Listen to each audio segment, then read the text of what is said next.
최고위원 중앙당 당직자 연설회를 시작하겠습니다. 태극기 세력이 커지고 또 태극기 국민들의 목소리가 어느 때보다도 많이 커졌습니다. 지난 토요일 날 6만 명 가량이 왔습니다. 그리고 집회 사상 가장 최대의 인원이 오셨고, 또 그분들이 주장하는 그 구호들이 각자 자비로 만들어 놓은 현수막의 구호들이 우리가 생각도 못하는 많은 좋은 아이디어, 또 이슈를 선점하는 데 대해서 우리 대한애국당이나 애국 태극기 국민들의 그 생각이 굉장히 깊다, 이런 생각을 합니다. 이달 28일 있는 미국 2차 회담에 대한 걱정, 종전선언이나 평화협정 문제, 또 문재인 씨가 트럼프 대통령과 통화하면서 남북 경협 자금을 책임지겠다고 얘기했던 이러한 문제는 대단히 심각하다. 우리 국민들께서 그런 심각성에 대해서 절실히 느끼고 있다는 것을 보고 있습니다. 국회 예산처에서 국회 예산처 자료에 따르면은 남북 경협 자금이 최소 110조가 들어간다고 합니다. 최소 110조라는 겁니다. 여러 전문가들은 남북 경협 자금이 200에서 300조 정도 들어간다. 박근혜 대통령 때는 이런 북한이 국제적 질서의 일원으로 나오고 벽을 폐기하고 그렇게 하면은 한국뿐만 아니라 미국, 일본, 중국, 또 유럽 선진국들의 투자, 분산 투자를 통해서 북한이 안정적으로 성장할 수 있도록 하자. 이것이 박근혜 대통령의 초기에 북한에 대한 정책입니다. 그런데 문재인 정부는 지금 그런 것보다는 오히려 트럼프 대통령한테 먼저 경협자금을 책임지겠다 하는 것은 너무나 무책임한 겁니다. 문재인 씨한테 어느 국민이 몇백조의 김정은 왕조 세습 정권에다가 돈을 지원하라 이렇게 그런 권한을 준 국민은 없습니다. 지금 몇백조 정도가 들어간다 라는 얘기 아닙니까? 철도, 도로, 전기 등등 지난번 판문점 회담에서 4월 27일 판문점 회담에서 얘기했던 그 모든 계획들을 추진한다면은 대한민국 경제는 어렵습니다. 지금의 그 정도의 우리가 경제의 내성을 가지지 못합니다. 여러분 아시다시피 지난주 많은 경제 지표 발표가 있었습니다. 특히 더불어민주당은 야당 시절 지금까지도 그들은 갑과 을의 관계를 얘기했고, 가진 자, 기업주는 다 갑으로 매도를 했고 갑질 회포로 몰았습니다. 을은 서민들을 얘기했는데 불과 1년 9개월 만에, 집권 1년 9개월 만에 서민들이 다 무너졌습니다. 지난주 통계에 최하위 계층 20%의 실질소득이 37%가 줄었다고 발표가 나왔습니다. 서민 경제가 그냥 이제 무너져 버린 겁니다. 전체 수입의 4분의 1 이상이 줄어들었다는 거 아닙니까? 그들이 아무리 소득주도 성장이 좌파들의 생각이고 그들이 옳다고 생각하지만은 시장에서, 경제 논리의 시장에서 소득주도 성장, 최저임금 인상은 배척을 당한 겁니다. 이 배척된 정책을 계속 몰아붙이기 때문에 서민은 서민끼리 싸우고 청년들의 일자리도 없어지고 청년 일자리도 17년 만에 최악입니다. 실업률도 최악입니다. 지금 우리 경제 상황에서 실질 투자, 소비, 물가, 일자리, 부동산, 주식, 외환, 수출 이 9가지 부분에서 빨간불이 다 켜졌습니다. 지금 2.7% 성장을 얘기하지만 전문가들은 2%대 2% 초반의 성장밖에 못한다는 얘기거든요. 수출은 여러분들 제가 몇 번 말씀드렸다시피 6%의 성장을 하지만 원래 정말 레드 경고를 한 겁니다. 전자 IT 부분이 반토막이 났습니다. 6%의 그 모든 수출의 핵심은 IT인데 IT 전자 부분 빼고 나면 제로 성장이거든요. 그런데 이러한 경제 상황에서 소위 말해서 작은 정부 긴축 재정을 해야 되는 겁니다. 이럼에도 불구하고 생산이 나는 곳, 뭐 4차 산업이라든지 또 나머지 여러 가지 생산 나는 곳에 투자하는 것이 아니라 그냥 포퓰리즘으로 퍼주기만 하고 있으니까 이 경제 고비를 넘길 수가 없다고 저는 진단을 합니다. 그런 의미로 본다면은 이번에 트럼프 대통령한테 경력 자금을 주겠다고 했는 문재인 씨는 망언을 한 겁니다. 망언을 한 거예요. 만약에 그것을 실질적으로 실천한다 하더라도 상권 분립에 의해서 예산을 담당하고 있는 국회와의 논의를 거쳐야 되고 국민의 동의를 받아야 됩니다. 한두 푼이 아니고 몇백조의 돈을 하는 거 아닙니까? 두 번째는 지난주 또 하나의 큰 경제 뉴스가 한전이 영업이익이 5조 원이 줄었다는 겁니다. 그리고 2천억의 적자를 봤다는 거예요. 한수원도 몇천억의 적자거든요. 그러면은 한수원과 한전의 이 적자를 어떻게 메우겠습니까? 대한민국의 전기를 담당하고 있는 공기업을 문을 닫게 할 수는 없잖아요. 그것은 무엇을 의미합니까? 한 가지 방법밖에 없어요. 전기값을 올리는 수밖에 없습니다. 우리 대한애국당은 처음부터 원전 폐기를 반대했고 또 원전 폐기를 하게 되면 결국은 전기값이 1.5배가량 오를 거다 이런 진단을 하고 발표를 했지 않습니까? 결국은 이 대한민국의 불칩이라고 해서 미래산업이 있습니다. 지금까지 원전이 40년간 아무런 사고가 나지 않았고 전 세계의 원전을 수요로 하고 있는 국가들은 대한민국의 원전에 대한 기대가 대단히 컸습니다. 그 핵심은 뭐냐?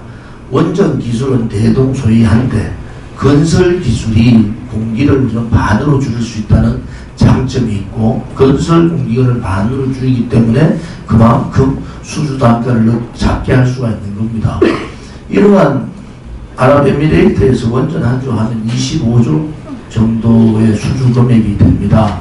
원전은 블루칩이라는 게 20% 정도의 이익이 남는 산업이에요.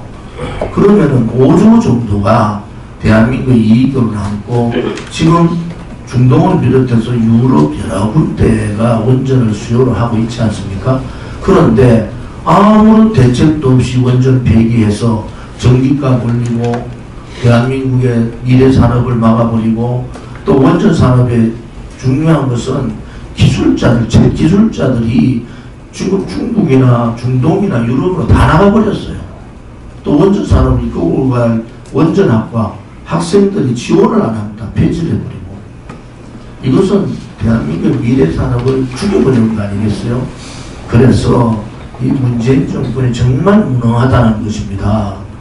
또 지난주 또 대단히 큰 뉴스가 공주보를 비롯해서 5개의 보를 없애겠다는 거 아닙니까?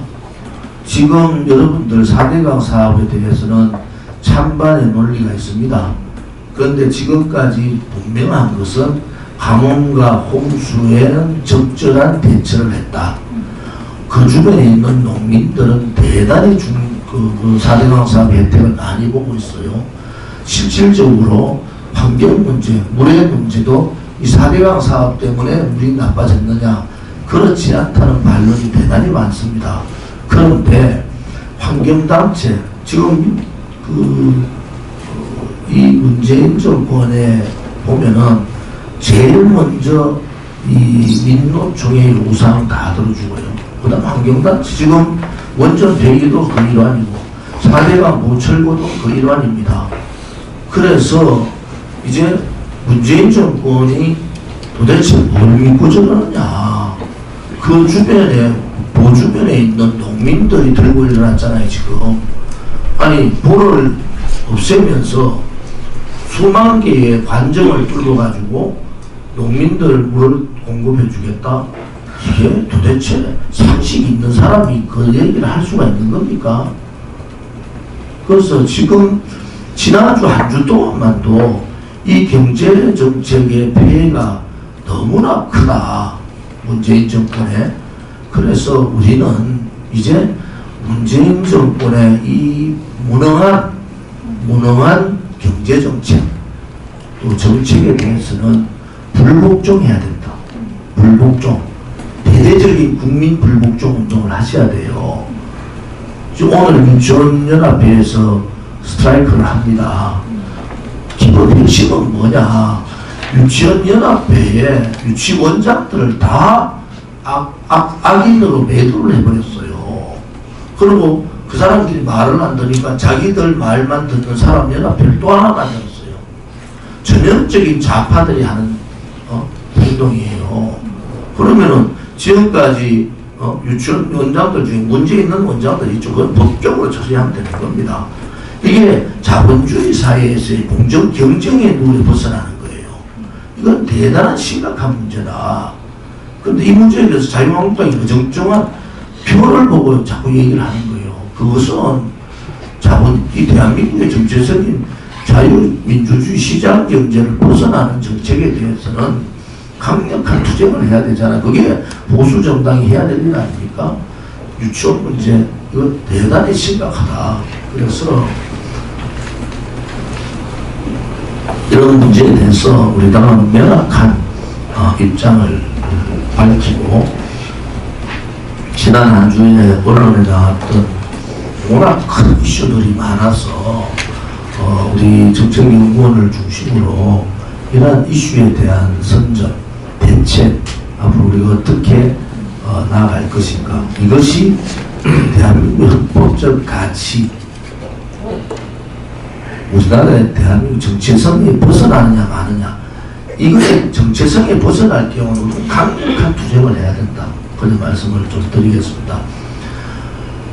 태극기 애국 국민들에 대해서 대단히 좌파들과 이 보수파인 정당들은 두려울 겁니다. 그러면 그러한 두려운 모습들이 망언을 통해서 나와요. 노인 평화 발언을 해서 노인 망언을 했던 정동영 씨가 태극기 애국 세력의 상당수는 일장기를 흔들던 사람들의 후예다. 아니 양심이 있는 얘기예요. 지금 정동영 씨의 주신 부친 정진철 그 부친의 이력에 과거의 이력에 보면 여러 가지 얘기들이 많지 않습니까? 최소한으로 왼쪽 가슴에 양심이라는 게 있으면은 그렇게 얘기할 수 없다. 그래서 우리 대한애국당과 천만인 무죄석방본부 태극기 애국 국민들은 정동영 씨를 용서할 수가 없습니다.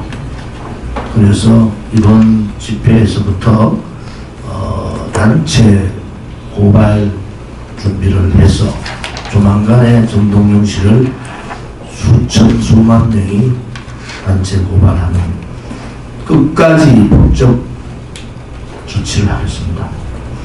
다시 한 번 더 말씀드립니다.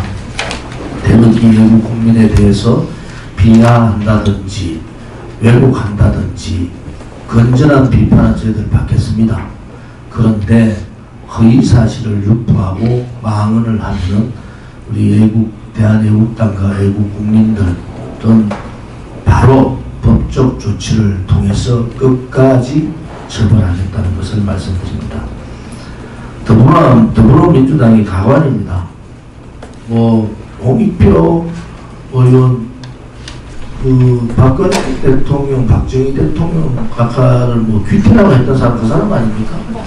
그 사람이 또 망언을 했어요. 좀 조종하다가 지난번 TV 토론 나갔을 때 뭐 저보고 문재인 대통령이라고 안 한다 해서 제가 그랬잖아요. 대통령 잘해야지 대통령이라 할 거 아니냐.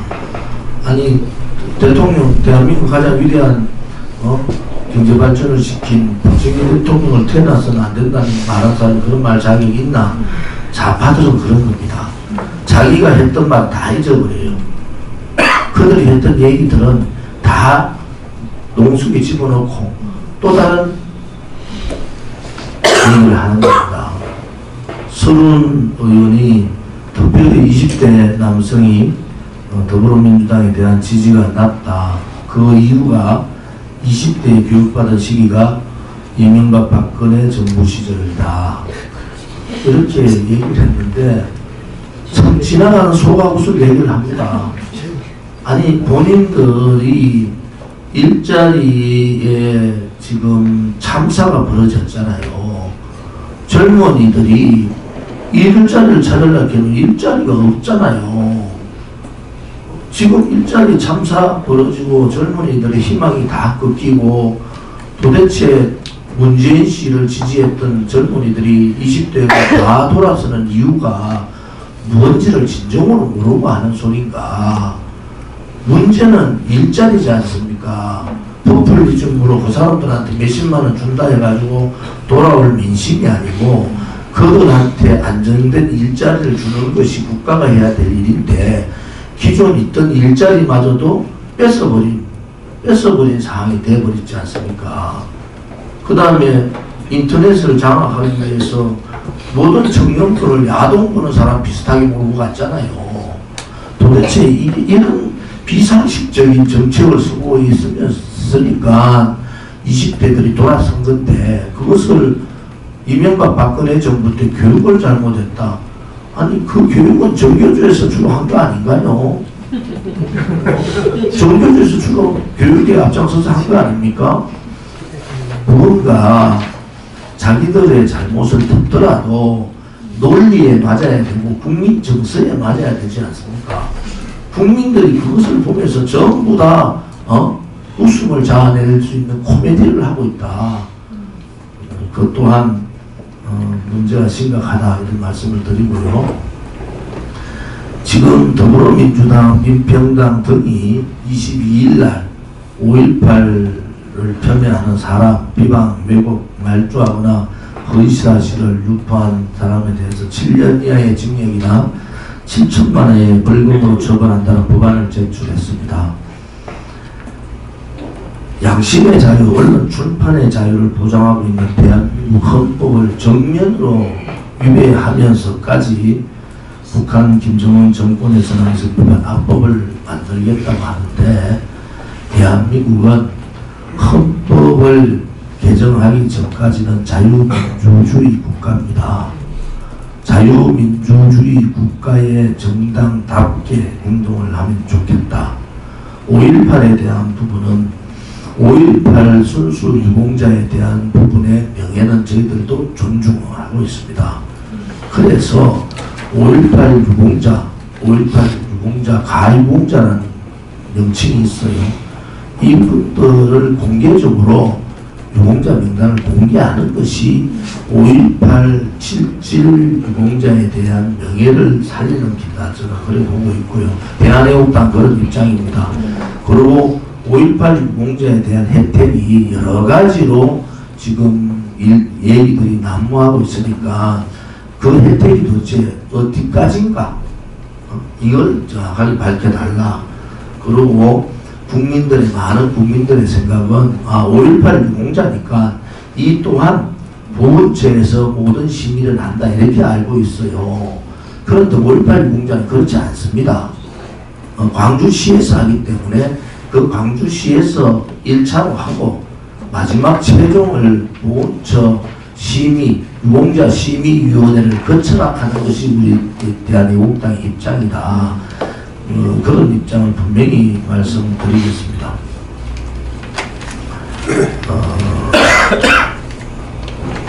3월 1일이 이번 금요일이 3월 1일입니다. 3.1절 100주년을 맞는 대한민국